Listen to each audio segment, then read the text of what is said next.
Agradezco la atención y la asistencia. Vamos a platicar en forma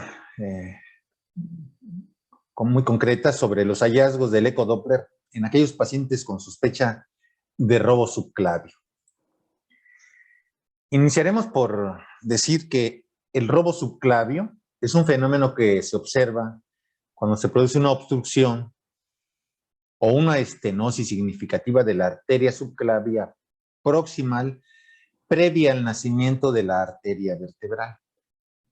De esta manera, el miembro torácico ipsilateral sufre una disminución de caudal y presión, lo que genera una atracción del flujo de la arteria vertebral homolateral para mantener la perfusión y de esta manera minimizar, reducir la isquemia distal del mismo. El objetivo del presente trabajo, de la presente charla, es describir los mecanismos fisiopatológicos y los hallazgos en ecografía Doppler en el síndrome de robo subclavio.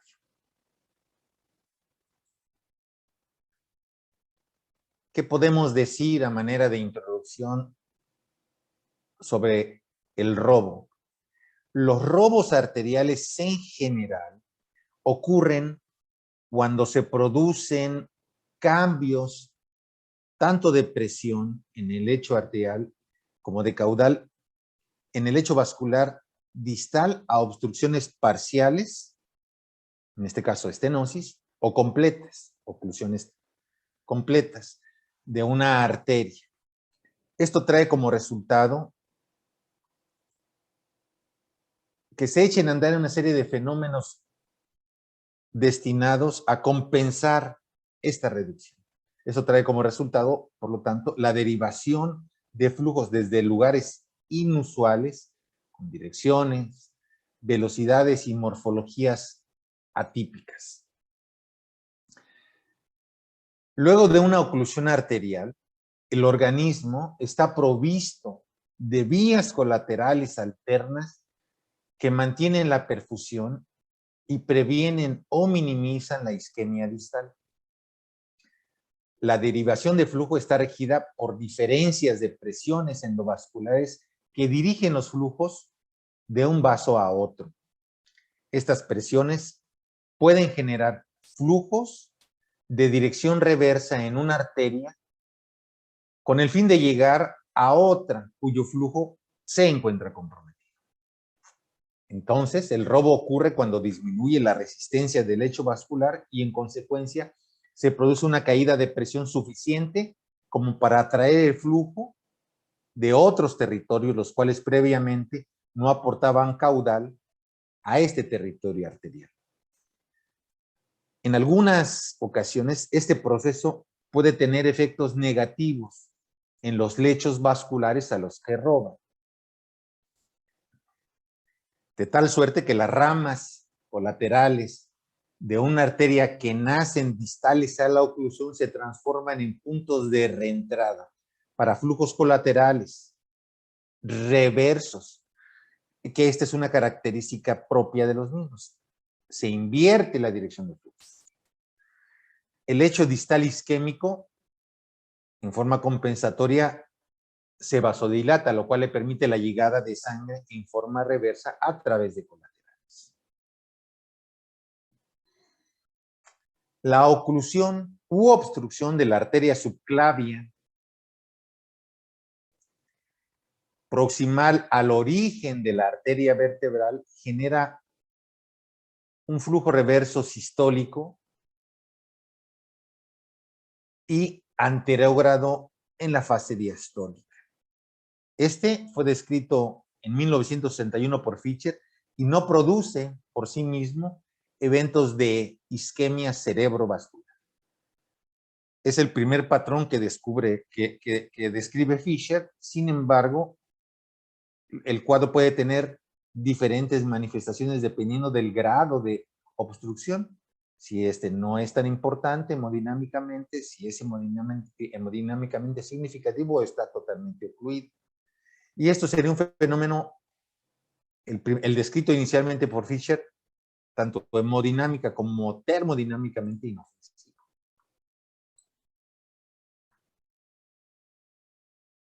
Muy bien. Entonces, entremos de lleno a los tipos de robo subclavio. El más frecuente es que, o el patrón más frecuente es que encontremos una obstrucción de la arteria subclavia izquierda. Este es el patrón típico y se reporta hasta en el 90% de los casos. Entonces, es más frecuente en el lado izquierdo.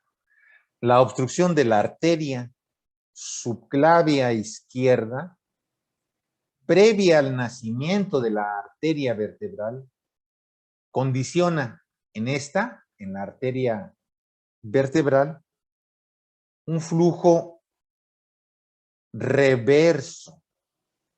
Entonces, este es el robo que tiene por objeto satisfacer la demanda de la extremidad torácica en el lado izquierdo. Esto como un mecanismo compensador ante la disminución de caudal y presión por la oclusión a nivel de la arteria subclavia.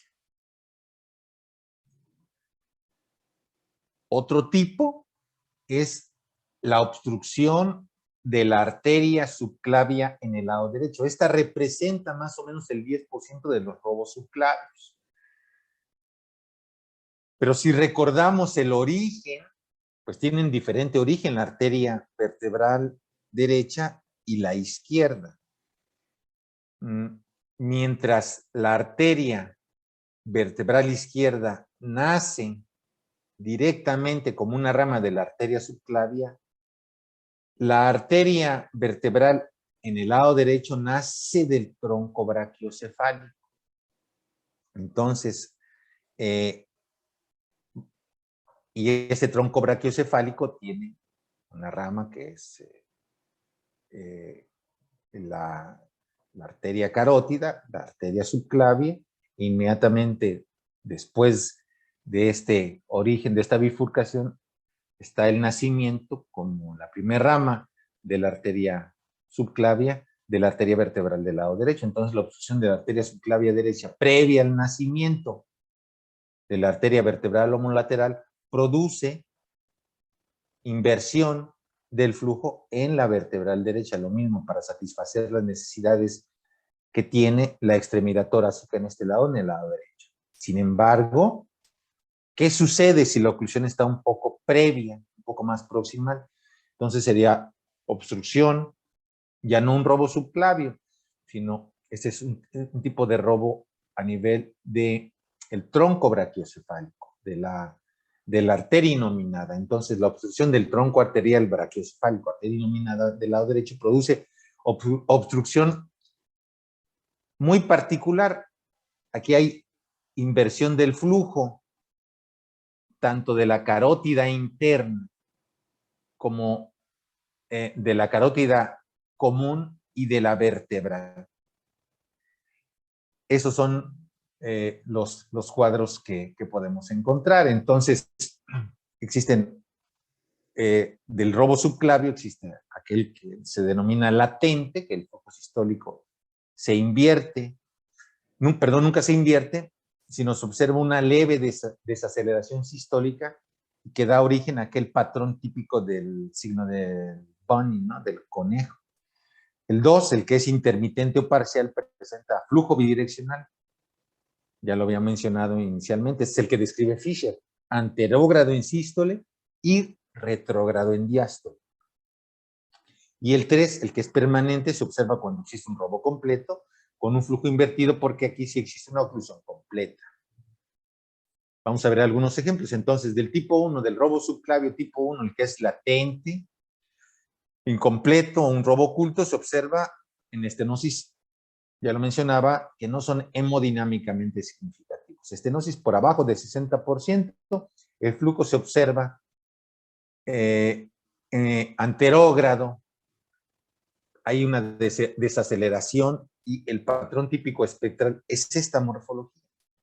Se observa una desaceleración con un flujo anterógrado que transcurre por encima de la línea de base, es anterógrado durante todo el ciclo cardíaco, y esta morfología de onda puede ser muy típica y difícilmente la podemos confundir. Vean las características, aquí están las orejas del conejito, la cabeza, el lomo, y nuevamente vienen uno tras otro porque permanecen durante la totalidad del ciclo. Entonces este es el robo 1.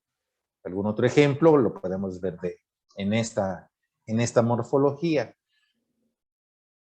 En muchas ocasiones este tipo de patrones o este tipo de pacientes que tienen robo subclavio, particularmente estos del tipo 1, son hallazgos que nosotros encontramos cuando hacemos exploraciones de vasos de cuello.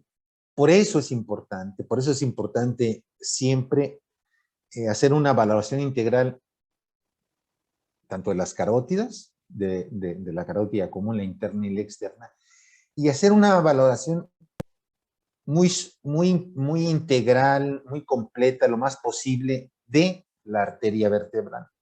Tratar de ver el origen, esto es el segmento B0, ver el segmento B1, el prevertebral. Estamos acostumbrados a evaluar solamente el B2, tomamos la muestra y ya, pero en muchas ocasiones podemos o nos puede pasar por alto si no estamos habituados a que el patrón siempre también en la vertebral debe ser anterógrado, esto es igual que en la arteria vertebral. Entonces, y el cambio en la morfología del espectro siempre nos debe de llamar la atención. Entonces, aquí está el caso de un paciente que no venía siquiera con sospecha de robo subclavio, sino que fue un hallazgo durante la exploración de vasos de cuello. Ojo anterógrado durante todo el ciclo cardíaco. Aquí está la morfología típica del conejito, ¿no? Del bunny. Entonces, la cabeza del conejito, el lomo, y un ciclo una morfología espectral que se continúa así durante todo el ciclo cardíaco y que nos debe hacer sospechar y confirmar y volver a revisar al paciente y asegurarnos de que estamos en lo correcto. Tratar de localizar y de caracterizar esa obstrucción. Además, ¿verdad? Del espectro. Después viene el robo subclavio tipo 2 o intermitente. Este se produce cuando existe una estenosis por arriba de 60%. Se observa un robo parcial con flujo bidireccional. Entonces, aquí ya se pierde totalmente la morfología del espectro típico de una arteria subclavia, ¿verdad? Y vean las características. Es anterógrado en sístole, retrógrado en diástole. Esta es la morfología que vemos. Anterógrado en sístole, retrógrado en diástole. Ese es el tipo 2. Anterógrado en sístole y retrógrado en diástole. Estas es las características de esta arteria vertebral que, dicho sea de paso, está invirtiendo ya su flujo y esto queda de manifiesto. Vean aquí la arteria carótida común con un flujo que se acerca al transductor anterógrado, mientras que el Doppler color nos permite ver la inversión en el color, la inversión en el flujo y la modificación en el espectro Doppler. Otro ejemplo, inversión en el color, inversión en la morfología del espectro, un flujo bidireccional, anterógrado en sístole, retrógrado en diástole. Este es otro caso de otro paciente con robo subclavio, como este otro en el cual existe inversión franca en la dirección del flujo en la arteria vertebral izquierda. Entonces, siempre tenemos que tratar de hacer esta evaluación lo más integral posible de las arterias vertebrales. B0, B1, B2, y en lo posible también explorar el segmento B3. Y finalmente, el robo subclavio tipo 3, este se produce cuando hay lesiones estenóticas u oclusiones. El robo es permanente, con flujo invertido durante la totalidad del ciclo cardíaco. Es como si estuviéramos viendo una arteria vertebral invertida totalmente, ¿no? Entonces, este es el robo subclavio. Y en este robo subclavio tipo 3, vemos la inversión total del flujo, al igual que el espectro, porque es importante. Esta es una paciente también que llega sin sospecha de robo subclavio, en el que se documentan todas las alteraciones, no solamente en el patrón en color, con Doppler color, sino también en el espectro, que se confirman.